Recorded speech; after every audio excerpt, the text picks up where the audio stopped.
Ternyata ngelihat orang ikhlas itu hati tenang ya.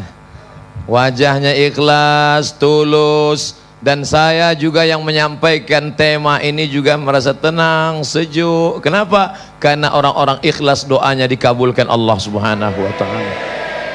Padahal suasana panas, terik, matahari sedang di atas kepala. Tapi karena orang-orang ikhlas, aura, doa, mereka berdoa kepada Allah Subhanahu wa ta'ala. Di antara keutamaan orang yang ikhlas adalah doanya dikabulkan Allah Subhanahu wa ta'ala. Makanya kita luruskan niat. Innamal a'malu binniyat. Segala amal akan dinilai dengan niatnya. Wa innama likulli imri'in ma nawa. Orang hanya akan mendapatkan sesuai dengan niatnya. Jadi ketika Nabi SAW mau pindah hijrah. Ini ngomong-ngomong tentang hijrah, saya harus hijrah ke dalam kelihatannya. Hijrah dari kota Makkah menuju kota apa namanya? Yasrib, bukan Madinah, namanya Yasrib. Yasrib, tanah mati, tanah busuk, banyak penyakit, hama. Namanya Yasrib. Tapi tentu tidak enak kalau dikatakan, kamu mau pergi kemana? Mau ke kampung tanah busuk, tanah mati, banyak penyakit. Akhirnya dirubah Nabi namanya menjadi Al-Madinah Al-Munawwarah. Sampai ke sana, ternyata enggak semua yang pindah itu hatinya ikhlas. Ada yang dalam hatinya berkata, wah di Madinah itu kan enggak ada pedagang. Semua di sana petani. Kalau kita orang Makkah pedagang, tinggal di kampung orang petani, pasti kita untungnya banyak. Kenapa? Mereka nggak ngerti bisnis, betul? Yang satu lagi berkata, kelihatannya kalau pindah ke Madinah bisa kawin lagi nih.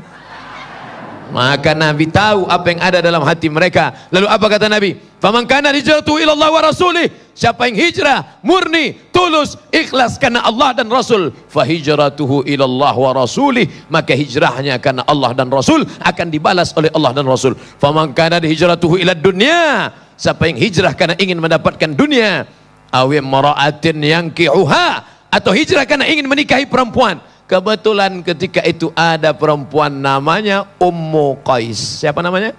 Ummu Qais. Seorang laki-laki mau hijrah karena mau nikah dengan Ummu Qais. Akhirnya dia dipanggil dengan Muhajir Ummu Qais. Pindah, hijrah karena ingin menikahi Ummu Qais. Mudah-mudahan anak-anak muda kita, pemuda-pemuda hijrah, hijrahnya karena Allah Subhanahu wa ta'ala. Kamu hijrah kenapa? Mau nikah sama dia. Nah, ini namanya hijrah nikah. Bukan hijrah karena Allah Subhanahu wa ta'ala. Apa kelebihan orang yang ikhlas karena Allah? Maka dijanjikan Allah, setan, iblis ngaku, la atiyannahum min baini aydihim, aku akan goda mereka dari depan, wa min khalfihim, dari belakang, wa an aymanihim, dari kanan, wa an syama'ilihim, dari kiri. Fala tajidu aktsarahum syakirin, tidak akan kau dapati mereka bersyukur. Kita digoda setan semua. Bapak-bapak, ibu-ibu yang mau datang ke masjid ini tadi digoda setan. Dan yang sudah hadir ini semuanya insya Allah sudah lulus fit and proper test. Siapa yang bebas dari godaan setan? La ughwiyannahum, aku akan goda mereka. La ughwiyannahum, aku akan bengkokkan jalanmu yang lurus di hadapan mereka. Illa, kecuali ibadaka, hambamu, minhumul mukhlasin, kecuali hambamu yang ikhlas karena Allah Subhanahu wa ta'ala. Maka yang dalam hatinya masih ada berkata-kata, dalam hatinya masih ada tercampur-campur, terkontaminasi dengan niat macam-macam, mari kita tuluskan niat karena Allah. Itulah mengapa para alim ulama, para kiai, para ustadz kita berkata, sebelum ngaji, sebelum pengajian, sebelum tabligh akbar, Bapak Ibu hadirin hadirat, mari kita tajdid niat, mari kita bersihkan hati, tulus karena Allah Subhanahu wa ta'ala. Apakah perlu dilafazkan di mulut? Terserah. Aku ngaji karena Allah, terserah. Atau di dalam hati saja, diam. Atau mulutnya bergerak, kita enggak dengar. Insya Allah semuanya akan dibersihkan Allah Subhanahu wa ta'ala. Ustadz, insya Allah ikhlas saya tinggalkan ya. Ustadz, kamu kenapa? Saya pergi ke masjid tapi hati saya selalu berkata-kata, kamu paling hebat, kamu paling soleh, kamu paling alim, kamu masuk surga, kamu. Gimana nih Ustadz? Dalam hati saya selalu berkata, berarti kamu masih hidup. Allazi waswisu fi sudurin nas yang selalu berbisik-bisik di hati manusia. Yang berbisik itu dari dua golongan, minal jinnati wan nas, dari kalangan jin dan manusia. Sampai kapan setan berhenti menggoda kita? Sampai kapan setan berhenti menggoda orang yang ikhlas? Madamat arwahuhum fa bi'izzatika, demi keagunganmu ya Allah, demi kemuliaanmu ya Allah, aku akan tetap goda mereka, aku akan tetap sesatkan mereka. Sampai kapan? Madamat arwahuhum fi ajsadihim, selama ruh bersemayam di dalam jasad mereka. Selama ruh ada di dalam jasad, maka setan akan terus menggoda kita. Jadi kalau ada di antara bapak ibu, adik-adik berkata, Ustaz Somad, saya ini sudah tidak digoda setan lagi, berarti ruhnya sudah keluar dari jasad. Maka selama di jalan ada orang yang muji, kita istighfar, bukan istri. Istighfar di jalan, selama di jalan mau ke masjid, astaghfirullah rabbal baraya, astaghfirullah minal khataya. Assalamualaikum Pak Ustaz. Waalaikumsalam. Ustaz mau kemana? Astaghfirullah rabbal baraya. Walladzina idza fa'alu fahishatan, orang-orang yang ketika ada bisikan dalam hatinya, maka dia langsung beristighfar, astagfirullah. Makanya kadang nggak ada angin, nggak ada hujan, tiba-tiba tepok jidat, astagfirullah. Loh mas, kenapa? Hatiku tadi rusak Adinda.